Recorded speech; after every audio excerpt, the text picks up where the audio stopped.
नमस्कार, प्रणाम। मैं हूं आकाश राज। आपको बता दें कि जमुई में लगातार खनन विभाग और डीटीओ ऑफिस लगातार चर्चे में बना रहता है। अभी एक मामला जो सुर्खियां बटोर रही है, एक अखबार में भी छपा है, जो डीटी खनन विभाग ओवरलोड गाड़ी को पकड़ती है और डीटीओ ऑफिस उसे अंडरलोड करके 2500 में ही गाड़ी को छोड़ दिया जा रहा है। ऐसा लग रहा है कि डीटीओ ऑफिस दलालों के बीच में घिरा पड़ा है।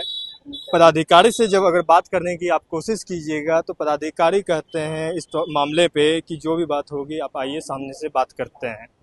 आपको बता दें कि 3 मामला ऐसा आया है जनवरी से अभी तक का, जो 3 ट्रक को बालू से भरा हुआ था, जिसको खनन विभाग के द्वारा पकड़ के उसे डीटीओ ऑफिस के हवाले कर दिया गया, जिसका जुर्माना एक का 2,41,000 तो किसी का 2,25,000 तो किसी का 2 लाख का जुर्माना काटा गया। लेकिन डीटीओ ऑफिस और खनन विभाग का दूरी मात्र 100 मीटर का दूरी है, जो एक जगह से दूसरी जगह जाते जाते ओवरलोड गाड़ी पेपर पे अंडरलोड दिख जाता है और डीटीओ साहब महज 2500 से 4,000 का जुर्माना काट कर उसे छोड़ दिया जाता है, गाड़ी वाले को छोड़ दिया जाता है। किसी पर मेहरबानी इतना क्यों? आखिर डीटीओ साहब लगातार उन्हीं के आईडी से यह 3 गाड़ी का चालान भी कटा है और हमारे पीछे जो अभी आप देख रहे हैं ये सब ओवरलोड गाड़ी किन्हीं न किन्हीं प्रकार से यह सब गाड़ी पकड़ाया है, जो अभी स्टेडियम में सर रहा है।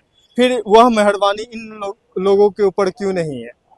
डीटीओ साहब से जब हम लोगों के द्वारा बात किया गया तो उन्होंने कहा कि आइए ऑफिस में मिल के बात करते हैं। जब ऑफिस पे जाया गया तो ना ही डीटीओ साहब मिले और उसके बाद फ़ोन उठाना भी हुआ मुनासिब नहीं समझे। पैसे की खनक से दब गई परिवहन विभाग में दर्जनों फाइलें। ये हम नहीं बता रहे हैं, बता रही है परिवहन विभाग की काली करतूत। परिवहन विभाग के अधिकारी किसी पर इतना मेहरबान कि लाखों का काम हजारों में हो जाता है। जिला परिवहन कार्यालय में भ्रष्टाचार का धुआं उठाना शुरू हो चुका है। बता दें कि अत्यधिक भार का परिवहन के दोषी ट्रकों का भार कम हो जाता है। ऐसे मामलों की लंबी फहरिस्त है। कुछ मामले जो प्रकाश में आए हैं। फरवरी महीने में खनन विभाग और जमुई पुलिस ने ओवरलोड कई बालू ट्रकों को पकड़ा था। उक्त जुर्म में ही ट्रक मालिकों को खनन विभाग में जुर्माने के तौर पर मोटी रकम चुकानी पड़ी, लेकिन खनन कार्यालय से परिवहन विभाग की 100 मीटर की दूरी तय करते ही फाइल पर से ट्रक का भार कम हो गया। परिवहन विभाग की कृपा ट्रक मालिकों पर खूब बरसती है और उन्हें ओवरलोड का जुर्माना भरने से माफ कर दिया जाता है। परिवहन पदाधिकारी की इस कार्यशैली से सरकार को राजस्व का भारी नुकसान हो रहा है। कहा जाता है कि इस तरह का खेल परिवहन विभाग में चलता रहता है। खड़गपुर की रेखा देवी के ट्रक संख्या B10 PB 2627 को भी ओवरलोड बालू परिवहन के जुर्म में पकड़ा गया। इसे भी खनन विभाग में 2,11,250 रुपये का फाइन किया गया, लेकिन परिवहन विभाग में 2,500 रुपये में छुट्टी दे दी गई। वही जनवरी में खनन विभाग ने सुरेंद्र रावत के ट्रक संख्या JH02X 5867 को क्षमता से अधिक बालू परिवहन के जुर्म में पकड़ा था। खनन विभाग में 2,41,000 जुर्माना की क्लीन चिट दी गई। अब परिवहन विभाग ने निकिन उक्त ट्रक को अंडरलोड कर दिया।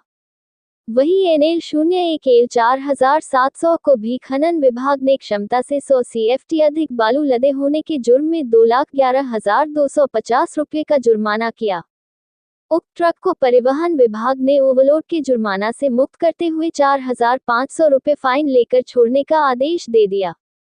वहीं शहर के श्री कृष्णा सिंह स्टेडियम में कई ट्रक जो खनन विभाग एवं परिवहन विभाग के द्वारा पकड़ा गया ट्रकों को जब्त किया गया है, जो आज भी खुले आसमान के नीचे सड़ रहा है। फिर यह मेहरबानी उन लोगों पर क्यों नहीं? कई ट्रक मालिक दबी आवाज में कह रहे हैं, इस प्रकार का मेहरबानी साहब अगर हमारे ऊपर भी कर देते तो बड़ा कृपा होता।